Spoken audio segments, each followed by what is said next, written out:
Hi, this is the final part of my 4-part web series. I'm going to take you through an important aspect of PSA, that is invoicing and journal entries. Invoicing in PSA is driven from contracts, and so the contract terms and conditions play a vital role for the invoicing to happen. Also, only confirmed contracts are eligible for invoicing. Journals, on the other hand, gives us the flexibility to adjust a few actuals.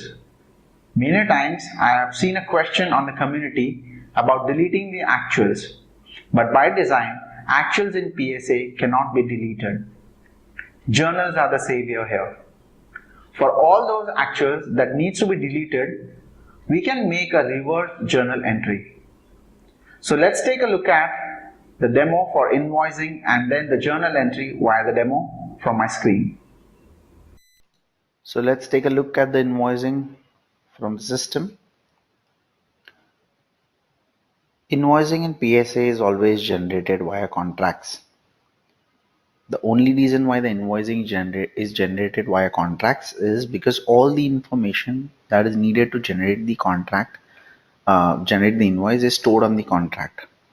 For example, you need to understand the payment terms, whether the project is a fixed bid or a T&M, what is the billing start date, the billing end date, that is the delivery date, and what is the billing frequency.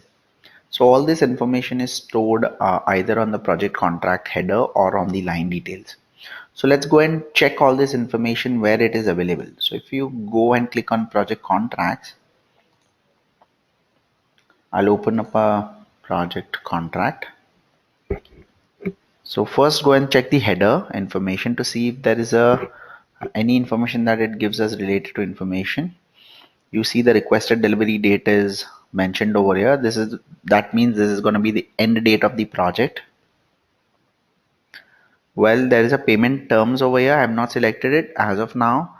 It's just an information and there is no impact on the billing as of now based on what is the payment terms, whether it is net 50, 50, 50 or completely an advance payment is needed or something like that. But there is no impact as of now on the billing because of this. Let's go and check the contracts lines to see if there is any other information provided.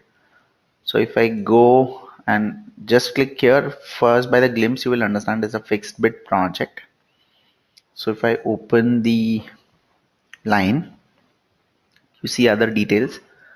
Again, what is the invoicing frequency? It is bi-monthly. You have other invoicing frequencies like weekly and bi-weekly or monthly. Bi-monthly is twice a month the invoice will get generated and the billing start date is 10th. So you had the delivery date, billing start date, on the basis of which your invoicing frequency will generate the number of milestones. Now when I say milestones, all the fixed bid projects have milestones as well as the time and material projects have invoicing schedule. Now the difference between the milestones and the invoicing schedule is that the fixed bid projects between the start date and end date generate a pattern of doing billing and pattern, and what they do is they split the amount into equal number of invoicing frequencies. Like let's say if there is 1 month and you are doing the billing twice a month, so it will get splitted into two milestones which will be 10,500 each, so it will be $21,000 in total. Now based on our start date and end date, if we want to see what is the invoicing schedule, we can click on invoicing schedule and see. So per invoicing schedule is for $3,500. So let's go and check what are the configurations that we need to do inside. Generally they come they get made, and then we can always, when we want to generate an invoice, we can mark the status as ready for invoicing. Generally the status is not ready for invoicing. Now when the milestone is ready for invoicing, you can come here, manually mark the status as ready for invoicing, You can also tag it against the task in a project so that you understand that this invoice, this milestone was generated against the designing task or something like that. Once this is done, you can save it, right? All right, so this is done. You can go on the contract header, click on create invoice. It redirects you to the invoice entity where the invoice of $3,500 is generated because the frequency, because we marked that milestone as ready for invoicing. Now you see, initially it is in the draft state. Up until now, if you feel the invoice is not correct, you can always go ahead and delete the invoices from here. It will not get accrued as an actual over the project. Right, once you are confirmed that it is good enough, first I'll move it to the review stage for the accounts department to review it. Once they feel all the details, but they open up and see whether the currency and all has gone correct or not, and if they feel the currency and all the amount is all good post the review, they'll come back and send it out to the customer. So they'll move it to the next stage. Sent is actually, it doesn't mean that automatically the invoice will be sent out to the customer. You have to manually extract it from the report and send it out. Let's check how does the out of the box report looks.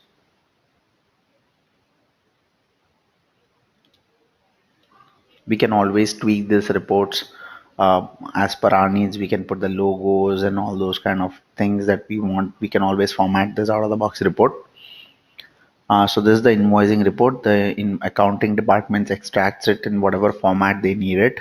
Let's say PDF, PowerPoint, or whatever, and then they can send it out to the customer. Once everything is good, you want to mark it confirm.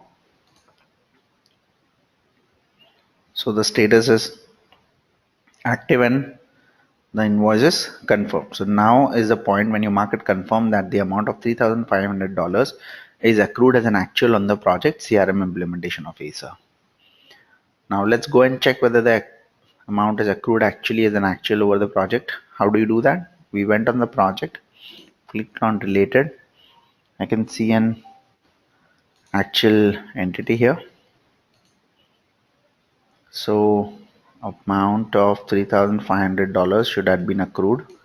Yes, we can see that it's today that the amount has been accrued. Now let's go back onto the invoice and see one more thing. Sorry, let's go to invoice. Yes. Now at this point, let's assume we have to make certain corrections to the invoice entity. So what we can do is we have a button called as correct this invoice. So once you hit that button, what happens is there is an amount of minus $3,500 invoice that has been created. You can always open that up and check the details, right?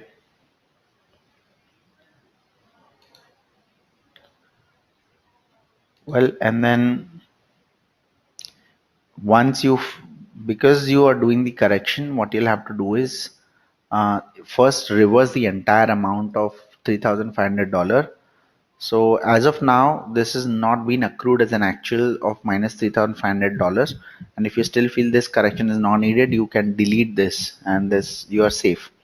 But if you feel this correction is needed, again go ahead and confirm it, since this creates a negative invoice of minus $3,500 and get accrued as minus $3,500 on the project. So I'll confirm this. So it will now get accrued as a $3,500 correction onto the project. Now this is how the invoices are generated. One more thing I would like to tell you about the invoices is, if you go on the project contract,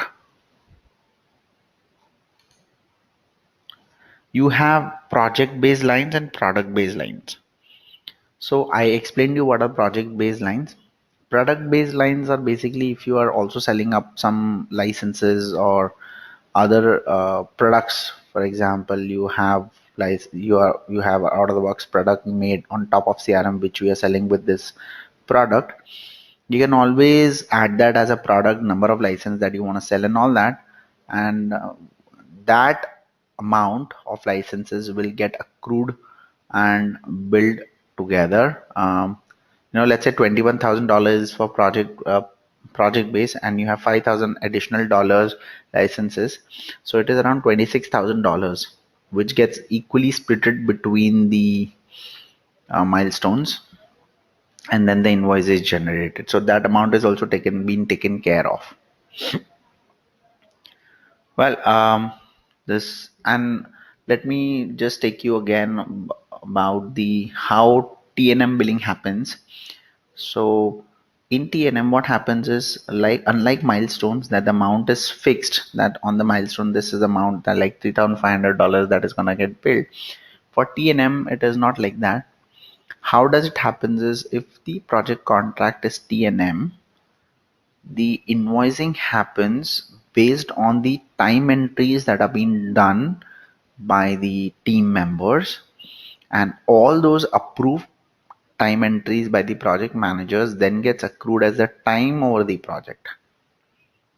So when you go ahead and open a project with the TNM, you will see an invoicing schedule with the date but not with the amount. When you actually create the invoice from the contract of a TNM project, it will go and check in the time entries that are approved over that particular project, pick those up, multiply it with the rate that you've fixed for a particular role, and then generate the invoice in the invoice entity. So that is how the TNM billing happens. Now there are many scenarios where you feel you want to give the credit back to the customer, or you want to make certain editing or additions to the invoicing, but the invoice has been confirmed and all, without actually making the entire correction to the entire invoice, as I showed by doing the correct invoice functionality, because then it'll reverse the entire invoice amount and then you'll have to regenerate the amount invoice. We have a functionality called as journals in the PSA. Journals are the way where you can build some additional amount on top of your contract details. One, the reason is, like, let's say if there are some things out of terms and contracts that you want to bill it, you can go in journals and make that adjustment. Second is, if you want to reverse some amount or make certain adjustments, like let's say I want to give a $500 credit to a particular customer, I can go in the journals and make that additions. So let's say I decide to give this customer a $500 credit, but I don't want to reverse the entire invoice and then do that. So what I can do is I can create a uh, uh, credit statement by making a journal entry. So I want a credit of 500 to Acer is something that I want to make a journal entry of. I'll make that, I'll save it. I'll go to the journal lines. I'll add new journal line. If the transaction type is billed sales, transaction time is time. Let's say $500 credit.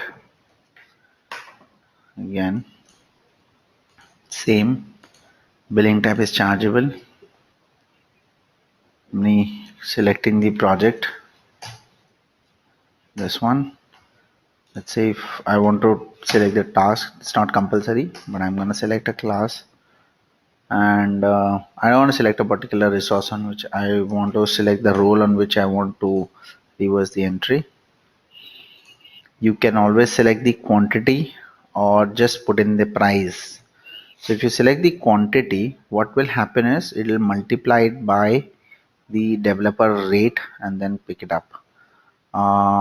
I would prefer putting directly the price because I know what is the amount of credit that I want to give. Save. Now still it is not confirmed as a journal entry of minus $500. only when you mark it confirm will it get accrued as the minus 500 actual over the project. So I want to go on the project and check whether that particular minus $500 accrued as an actual correction on the project. Yep, it is minus $500 actually over the project. So this is all about invoicing, and thank you.